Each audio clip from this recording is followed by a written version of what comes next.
Bonjour tout le monde, c'est Claire-Lisa. Voilà, cet audio sur le célibat comme guérison à l'amour. Je pourrais aussi intituler cet audio la solitude comme chemin de guérison à l'amour. Ah enfin, une audio pour les célibataires qui crèvent la bouche ouverte en écoutant toutes ces audios sur l'amour et sur le couple et la sexualité. Ouais, je pense à vous.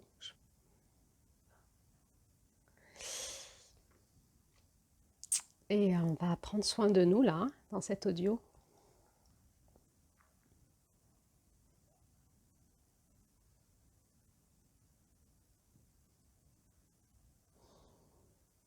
Changer de regard.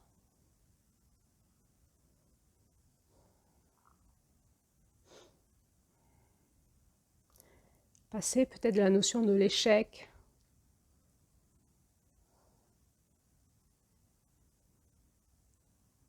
à la notion de être un exemple.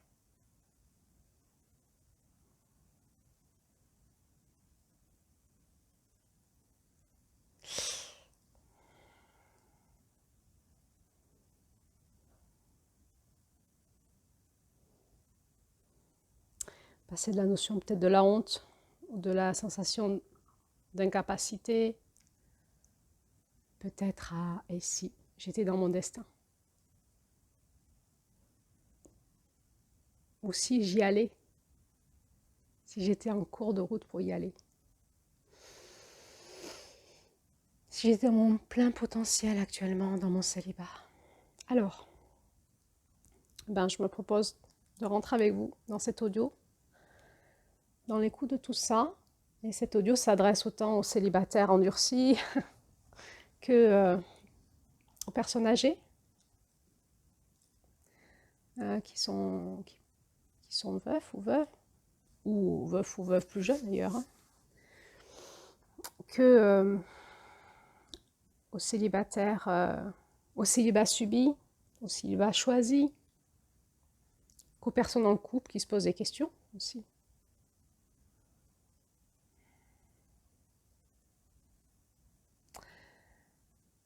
Je me souviens, le dernier cercle de femmes que j'ai fait, on avait cheminé ensemble pendant 12 mois, un atelier par mois pour travailler chaque mère, ensemble. Et puis, on avait fini par un séminaire de 5 jours.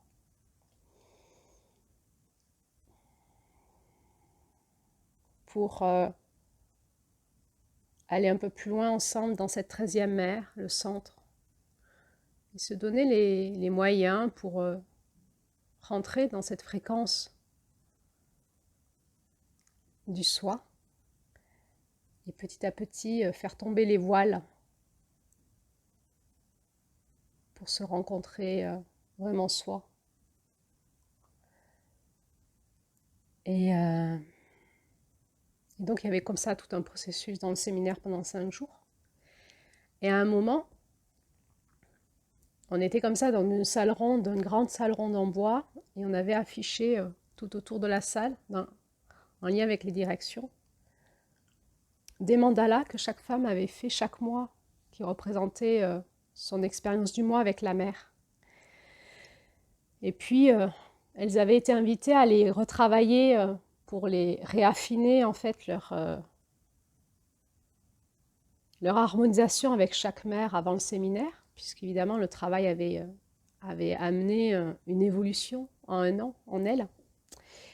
Et à un moment, elle nous présentait comme ça, on était nous assises au centre de la roue et elle nous présentait tout autour de la roue chaque mandala pour nous parler de comment chaque mère vibrait à travers elle, en lien avec une intention qu'elles avaient posée sur leur chemin de l'année.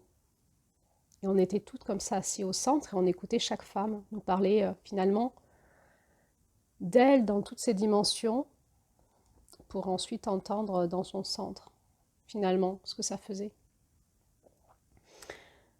C'était comme ça très puissant et cette année-là, il y avait dans le cercle autant de femmes en couple avec des enfants que de femmes célibataires sans enfants.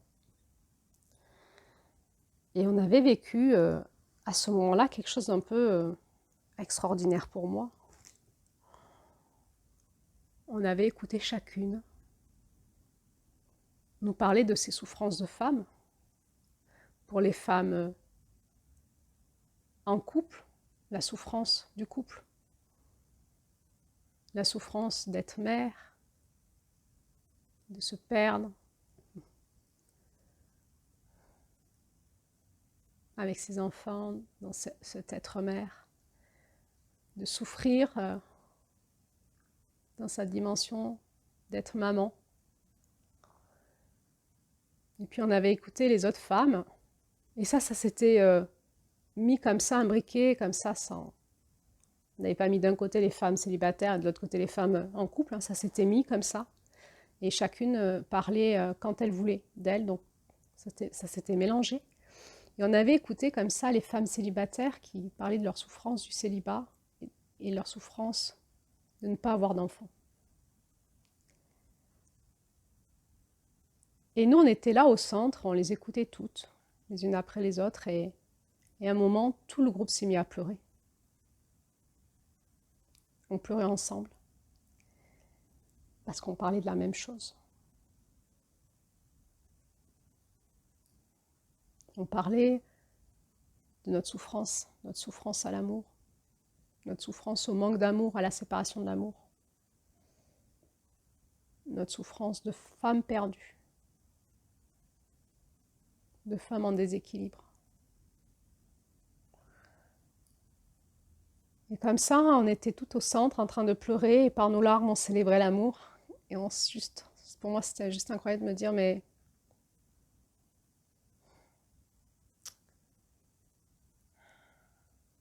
c'est la même souffrance.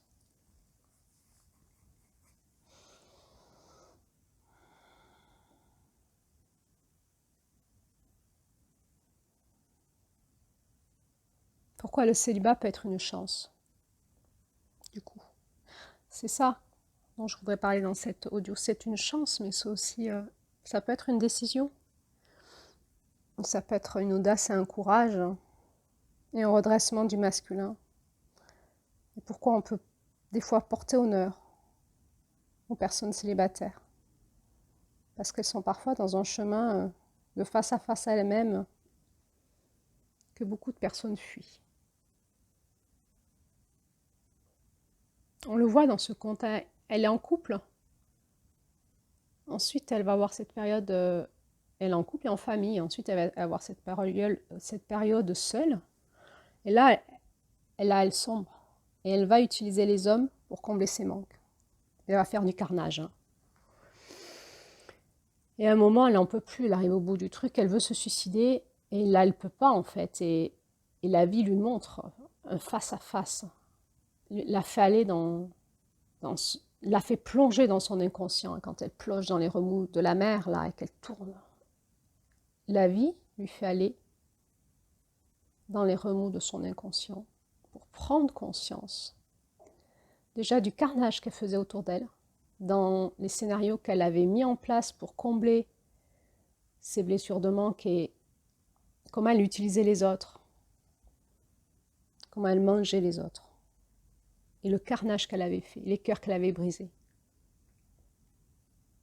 Et la prise de conscience de ça. Et comment elle s'était fait du mal à elle-même aussi.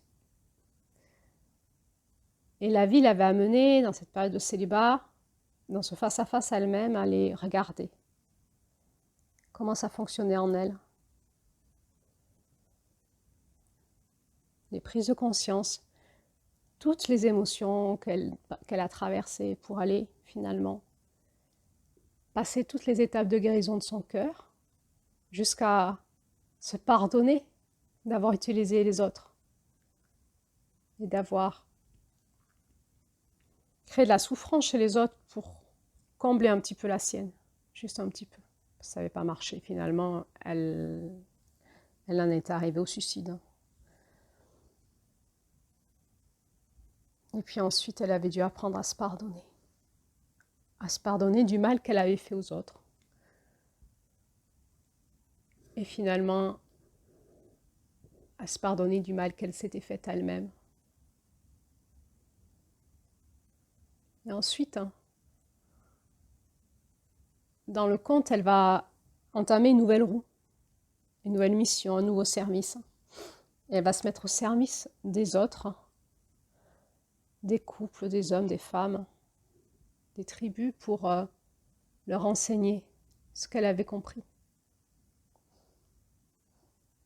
Et ensuite, nouveau cycle. Et là, elle va retrouver son âme masculine pour fusionner et devenir l'étoile de l'amour. Ok. On sent dans le conte les cycles, les mouvements cycliques. Chaque cycle est à expérimenter et dure plus ou moins longtemps. Et est différent. Chaque cycle est différent. Et on voit hein, qu'il y a 2 cycles dans le conte, 2 cycles de célibat, 2 cycles de couple.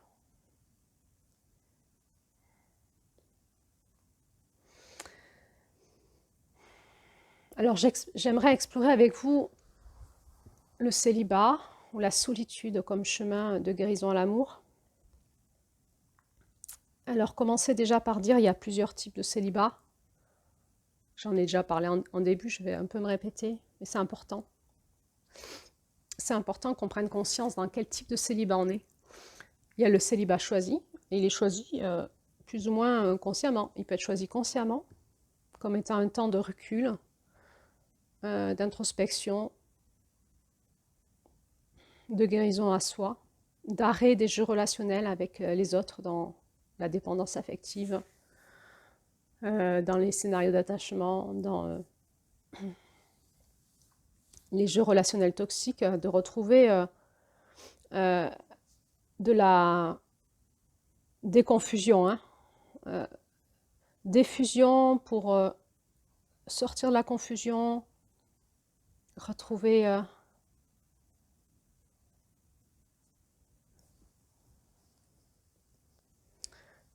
la clairvoyance en soi.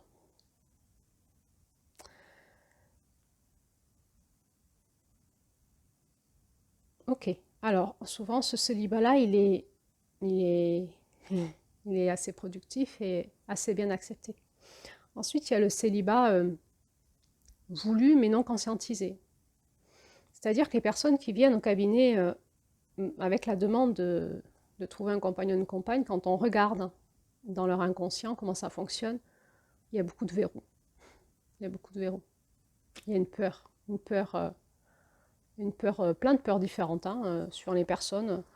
Mais en général, il y a vraiment un refus de l'amour et un refus de changer, hein, du changement, un refus d'aller dans l'amour, de laisser passer ce souffle d'amour et de tous les changements et l'expérience que ça va nous amener. Donc il va falloir amener les personnes à prendre conscience de ce qui verrouille en elles, de leur paradoxe intérieur et tout doucement, avec douceur, aller écouter ces blessures à l'amour. Plutôt que de faire du coaching, de drague, de comment rencontrer quelqu'un. Bon, souvent, c'est pas ça le problème. Hein. La vie, elle sait faire ça. Hein. Le mystère, le grand mystère, il n'a pas besoin des sites de rencontre pour vous faire vous rencontrer. Ça se fait très vite, d'ailleurs. Hein. Comme par hasard, comme par magie. On se rencontre. Il s'est passé quelque chose qui a fait que, de fil en aiguille, on s'est rencontrés, et très vite. Hein. Mais c'est juste que parce qu'à un moment, waouh, le temps du divin est là, en fait, c'est ok, on est prêt, on y va, on se rencontre. Mais avant, qu'est-ce qui se passe? Pourquoi tu es célibataire?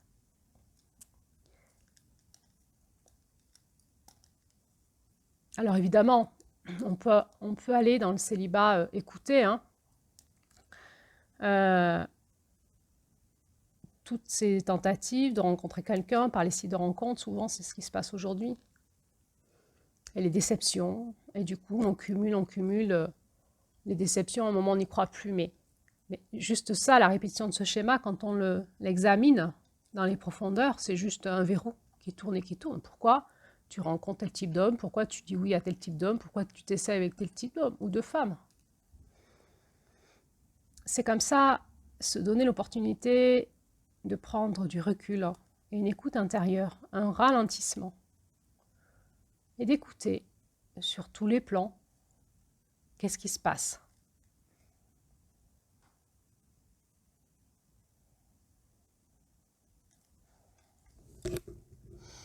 Alors, on peut aller voir nos dualités, avec l'homme ou la femme, le père ou la mère, les frères ou les sœurs, le grand-père, la grand-mère, la lignée des hommes, la lignée des femmes.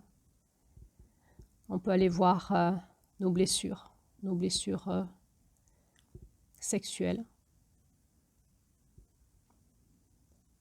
Il y a du travail là. Pourquoi il y a du travail? Parce que la sexualité, c'est la base de l'énergie de vie. Et si elle est bloquée, il y a tout qui est bloqué.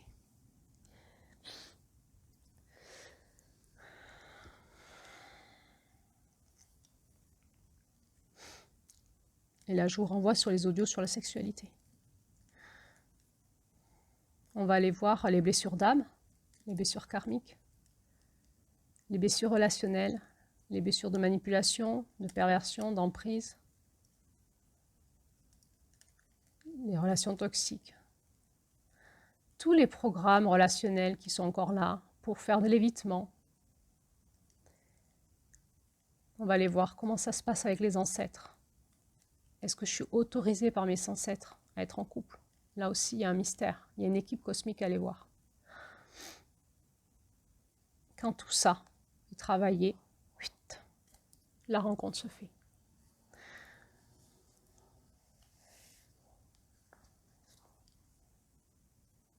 Ça prend du temps, parfois, beaucoup de temps, et parfois pas.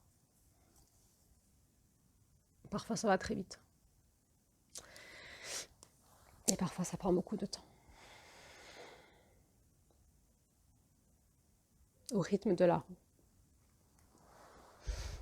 Et puis il peut y avoir les veuvages.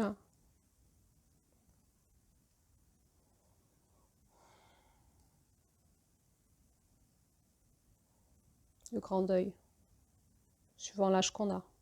Des fois non, des fois on voit des histoires en maison de retraite qui redémarrent. C'est vrai. Hein, mais en général, le grand deuil. Et accompagner les personnes pour repartir dans un nouveau cycle. Dans le célibat, un nouveau cycle. Dans leur masculin, leur féminin et dans cette sagesse, et dans cette transmission. Avant le grand départ. Peut-être avant les grandes retrouvailles, qui sait. Là-bas, de l'autre côté.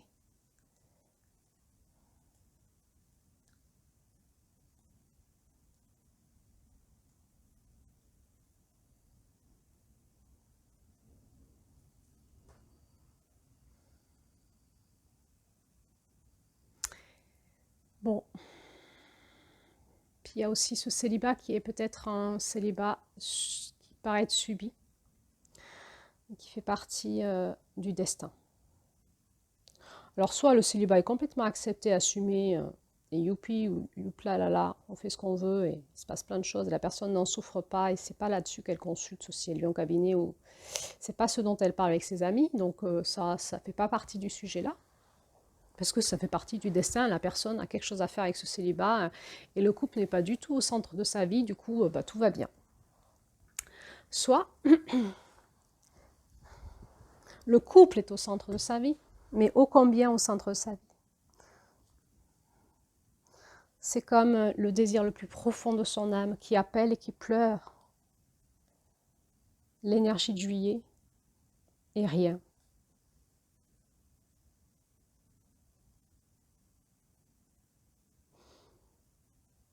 Alors au début, on regarde, on écoute, qu'est-ce qui s'est passé dans votre vie, racontez-moi. Et puis la personne va nous parler des rencontres qu'elle a fait avec certains hommes et ça n'a pas marché. Voire ça n'a pas marché très rapidement, ce n'est pas des couples qui durent. Voire elle n'a jamais été en couple. Peut-être qu'elle a des problèmes sexuels, hein, qu'elle croit que c'est ça. Puis voilà, on se dit, ben, on va travailler tout ça, on va voir. Et puis petit à petit, en travaillant là avec l'intelligence de la roue, un moment, s'aperçoit que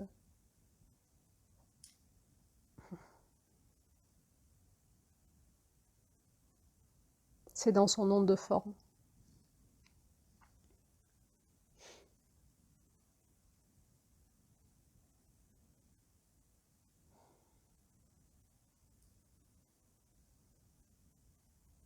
Il n'y a pas de problème.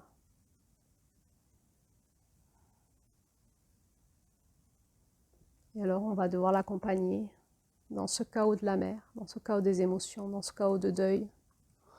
C'est comme si la personne avait un deuil à faire, avec le deuil de celle qui aime toute chose. C'est comme si sa vie, elle démarrait là-dedans. C'est comme si elle avait la mémoire de ça, et puis elle démarre sa vie et elle n'aura pas tout de suite. On ne sait pas. On ne peut pas prédire l'avenir, mais en tout cas, c'est pas là.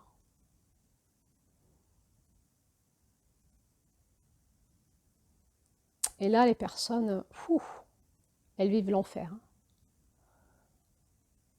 Les blessures du cœur, le renoncement à la rencontre de l'autre, parfois la sexualité, à être maman ou papa.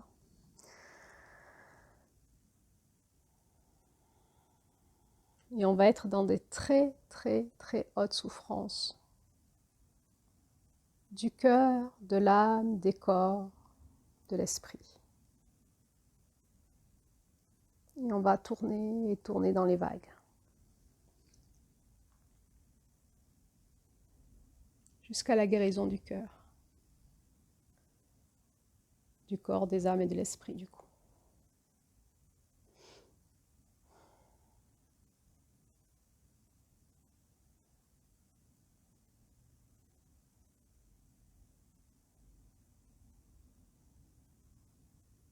On n'a rien à dire. On n'a qu'à écouter dans la compassion. On est dans quelque chose qui s'appelle le destin, qui nous dépasse, qui amène quelque part, mais on ne sait pas où. Peut-être à créer une étoile de l'amour. On est probablement dans quelque chose de cosmique. À ce moment-là, il y a les vents cosmiques qui soufflent. Et ça secoue dans tous les sens.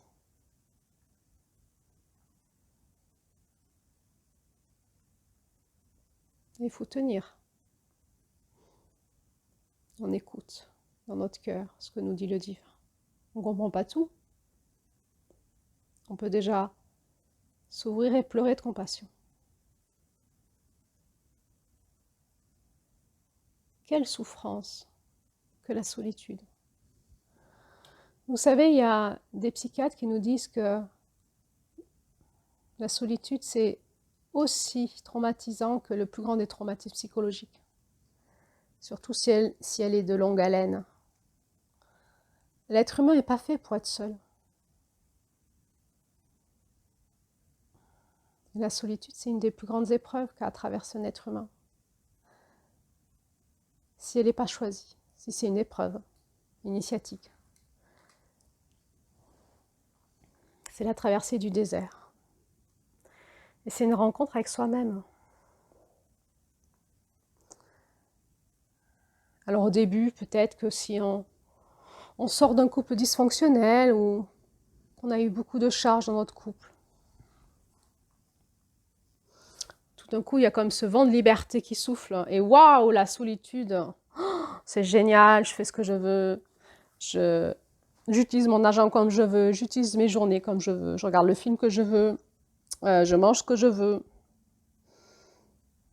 je fais ce que je veux. Là, ce truc-là, là, au démarrage.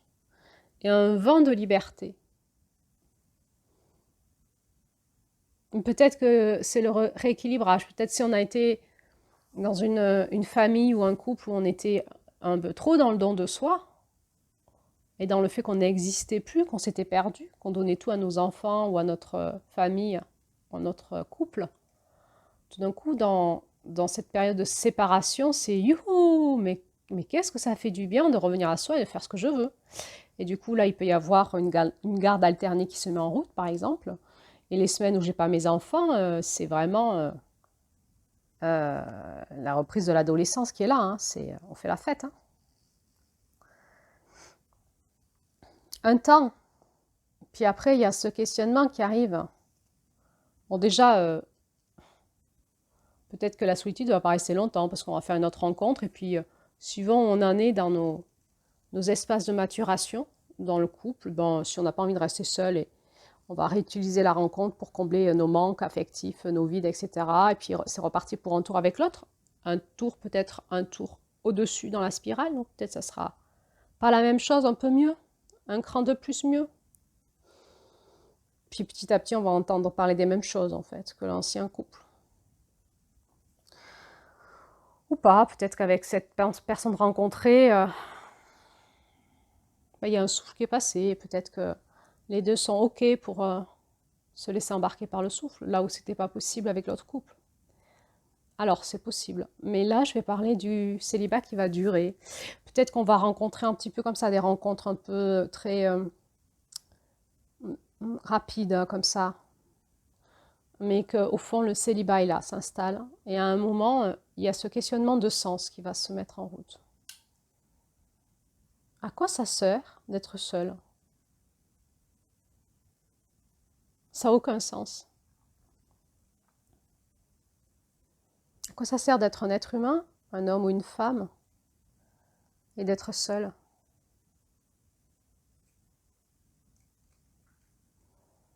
Alors on va peut-être y trouver du sens. Alors peut-être que si on a des enfants, ben, on va vraiment continuer à bien prendre soin de nos enfants. Et puis peut-être que si on est grand-mère, on va prendre soin de nos petits-enfants et on va y trouver du sens d'utiliser cette énergie du célibat pour prendre soin et de soi et de ceux qu'on aime. Mais peut-être que c'est ça qui a à mettre en route pour aller dans l'amour et dans la joie.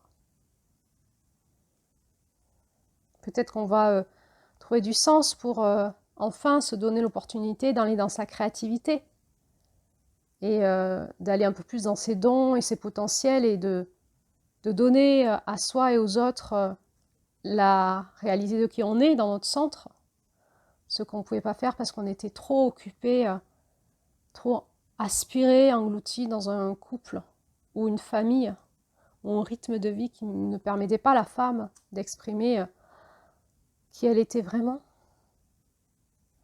dans son énergie de vie et de créativité. Peut-être qu'on va utiliser cette période pour justement aller faire des cercles de parole, des cercles de travail sur son être femme, sur son être homme. Il y a des cercles d'hommes qui existent, beaucoup de cercles d'hommes qui existent, qui sont très inspirants à regarder de l'extérieur, tous ces hommes qui travaillent sur eux ensemble. Et c'est une période bénie quand on est célibataire parce que on est libre de se regarder en face.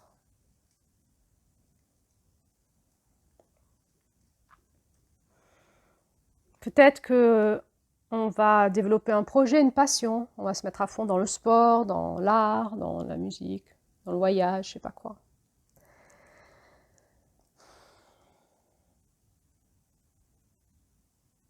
Toujours peut-être avec l'espérance de rencontrer quelqu'un prochainement ou de se tester sur des sites de rencontres. Et puis à un moment, c'est toujours rien ou pas très concluant. Et puis à un moment, c'est comme si toute cette énergie qu'on remet dans se dire allez, je suis célibataire, c'est pas grave, et qu'on remettait cette énergie dans quelque chose d'autre, à un moment ça s'arrête aussi, ça c'est comme si ça avait été consommé. Et puis on va se prendre en pleine face la réalité. Ça sert à quoi d'être seul? Sans enfant, sans compagnon.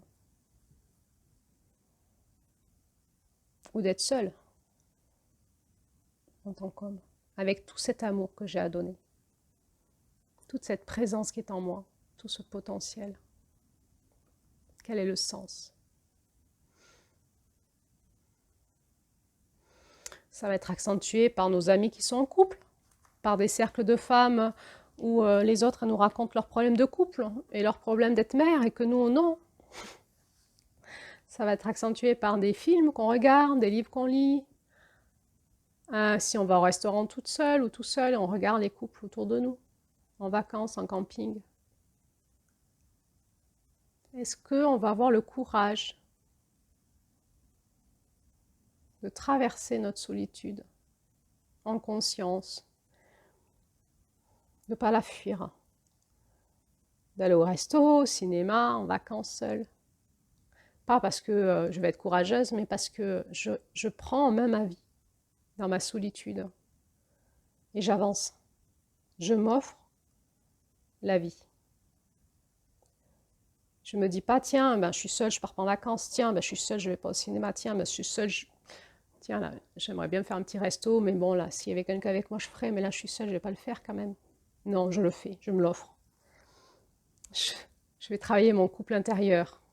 Mon masculin propose à mon féminin de m'inviter au restaurant. Merci, merci. Trop bien. Je vais m'auto-inviter au cinéma, en vacances, en camping, à tel festival, etc. Je vais être invitée à des mariages. Et puis il y aura les cousins, les cousines, les amis d'avant. Alors, tu deviens quoi? Je suis toujours seule. T'as pas d'enfant? Non. T'as pas de compagnon? Non. Fin de la discussion. Au revoir, au revoir. Trop bien.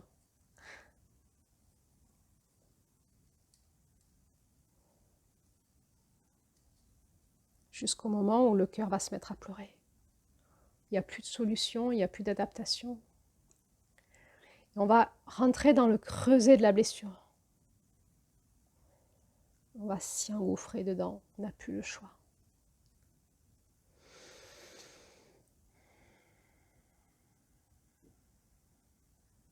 On est vraiment là, dans l'énergie de juillet, contre toute attente. Ouais.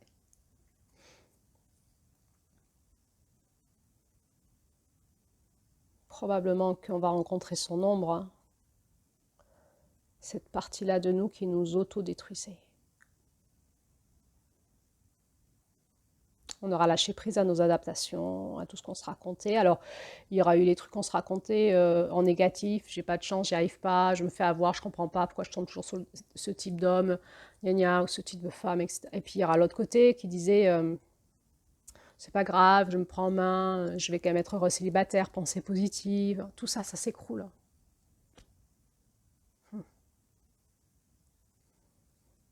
Derrière tout ça, il y a la blessure du cœur et la blessure de l'âme, la blessure originelle de séparation. Et là, je suis en train d'incarner la blessure de séparation et de la vivre concrètement dans ma vie pendant de longs, longs mois, voire de longues années, voire de très, très longues années. Je suis attendue là, hein. Je suis attendue dans mon ombre, hein. Dans la vérité du face-à-face de mon ombre et de ma lumière. Cette partie-là de moi qui comprend le couple, qui aimerait être en couple. Et cette partie-là de mon ombre qui ne veut pas et qui sabote, qui détruit. Et je vais être dans les forces vives en moi de rencontre des énergies cosmiques qui m'animent. Parce que je suis dans ma blessure originelle. La blessure de séparation au divin entre mon masculin et mon féminin. Ma blessure originelle, énergétique, ma blessure d'âme originelle.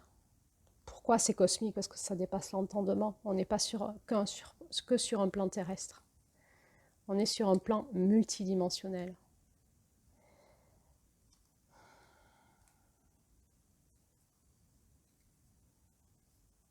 Qu'est-ce qui m'empêche d'y aller dans ma blessure? C'est l'illusion que l'autre, que cet homme que je rencontre, cette proposition sexuelle, cette femme, elle est tellement belle, elle se lance, elle se jette dans mes bras, elle me drague là. Que cette passion, que cette adaptation, que tout ce que je me raconte, que ce que les thérapeutes me racontent. Ils me racontent n'importe quoi, les thérapeutes. Ils ont la bonne parole. Tout d'un coup, tout ça, c'est qu'illusion. Et tout d'un coup, tout s'effondre et je suis dans la vérité de mon être. Dans la blessure, dans ma blessure. Et c'est là où il y a le pont pour passer de l'autre côté. Il fallait que j'y arrive à ça. C'est en moi que ça se passe.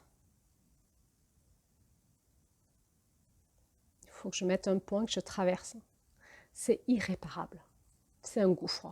Ma blessure est un gouffre. C'est irréparable. N'essayez même pas avec aucune méthodologie. Vous en avez pour des années-lumière. C'est la blessure de l'âme. N'essayez avec aucune méthodologie, qu'elle soit vibratoire, énergétique, spirituelle, philosophique, thérapeutique, psychologique.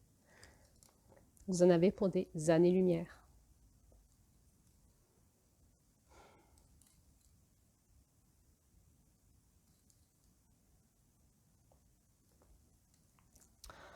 Il n'y a qu'une façon de faire, c'est travailler avec le divin. La prière, se reconnecter à ce que me dit la terre, se reconnecter à ce que me dit ma fréquence source, mon divin, mon Père ciel, ce que me dit Dieu, la source, le grand mystère, ce que me dit mon cœur, ce que me dit mon âme, ce que me dit mon esprit, ce que me dit mon corps, ce que me dit mon énergie de Mars, tout mon référentiel, les différents regards en moi, énergétiques, ce que dit mes étoiles sœurs, mon équipe cosmique, mes ancêtres. Et petit à petit, à un moment, la libération, tout d'un coup. Le voile qui se lève, la libération et les retrouvailles entre mon masculin et mon féminin cosmique. Quand Claire-Lise, ça va arriver? Demain? Dans 3 semaines? Dans 2 mois? Dans 1 an? Je ne sais pas. Peut-être dans 30 ans. Peut-être dans un autre cycle karmique. Je ne sais pas. Mais c'est trop long.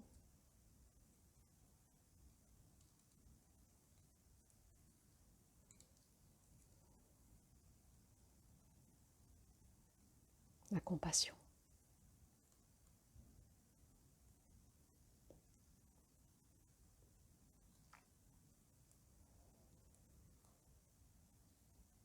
Et la prière.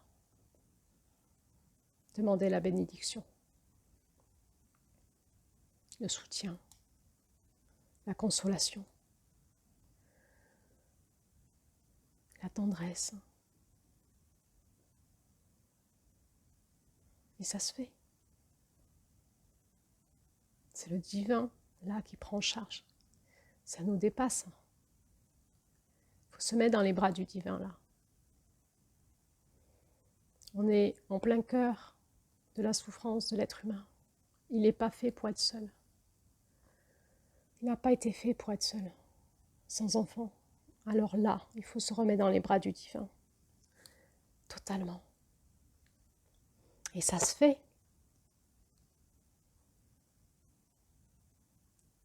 Et ça se fait après. Mais le chemin est mystérieux. On ne sait pas comment, mais ça va se faire.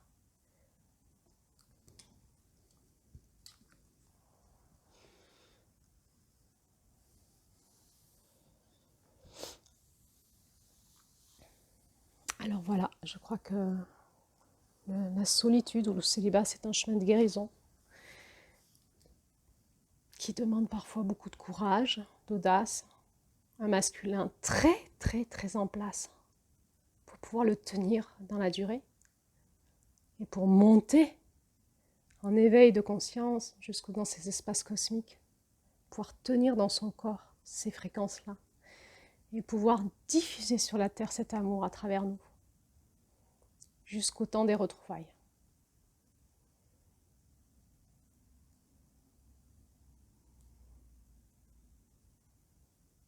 C'est un temps béni, la solitude.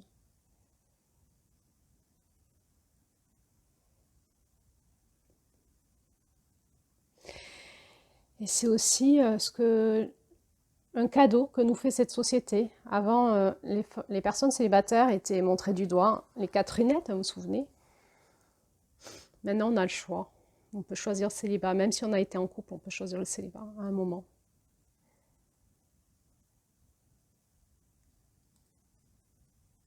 On peut vivre le célibat en tout épanouissement dans notre société. Alors c'est une chance. que nous propose notre société d'aujourd'hui. Et pourquoi ne pas la saisir si elle s'offre à nous? Pourquoi courir après ces hommes et ces femmes de manière facile et toujours être déçu par l'expérience? Je crois qu'il y a un moment dans le célibat, quelque chose qui vient travailler en nous notre dignité, notre redressement. C'est quand on peut se réjouir sincèrement avec l'autre, quand il démarre un couple, quand il va se marier, quand ma meilleure amie est enceinte, de se réjouir sincèrement de la joie des autres, dans le couple, dans le mariage, dans la maternité, de pouvoir être une écoute, une oreille qui écoute sans souffrir. La souffrance de ma copine qui est en couple, dans son couple, la souffrance qu'elle m'exprime dans son couple ou avec ses enfants. C'est ça, aimer toute chose à un moment. On n'essaye pas d'adopter un enfant toute seule. Je dis pas qu'il ne faut pas le faire, mais à un moment, dans le célibat, on ne bouge plus, quoi. On écoute ce qui se dit au fond de nous et on peut célébrer la vie et l'amour avec les autres. On n'a pas besoin de se mettre en recul. On n'a pas besoin de s'enfermer.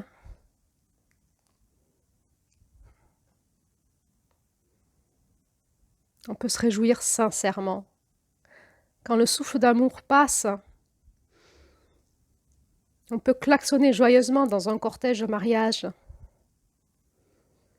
L'amour est là. Deux êtres ont décidé de s'unir ensemble et de former un couple.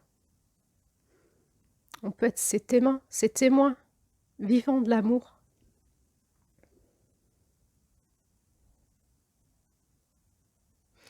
Ça veut dire quoi? Ça veut dire qu'on a dépassé en nous ces blessures. Qu'on est reparti en nous dans l'énergie de juillet, dans notre couple intérieur, dans notre enfant intérieur, dans la gratitude, dans la célébration de ce qui est, dans la célébration du mois de juillet. Je peux me réjouir parce que l'amour est encore là, entre un homme et une femme, dans une famille. Et je peux le célébrer sur terre et m'incliner devant le divin. Oui. Merci pour l'amour. Pour l'homme et pour la femme et pour le couple et pour les enfants. Merci. Merci. Merci.